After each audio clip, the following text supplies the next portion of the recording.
Hello বন্ধুরা, তোমরা কেমন আছো? আশা করি ভালো আছো। আজকে আমি জগন্নাথের জন্য গজা বানাবো।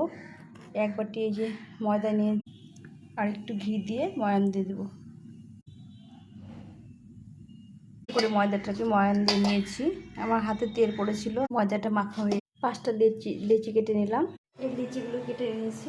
এভাবে নেবো, এখানে কিছুটা চিনি দেবো আর একটু জল দিয়ে দেবো, দিয়ে এটাকে শিরা বানিয়ে নেবো। একটু তেল লাগিয়ে দেবো।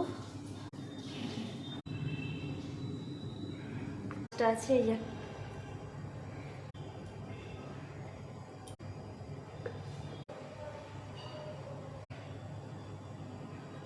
শিরাটা হয়ে গেছে।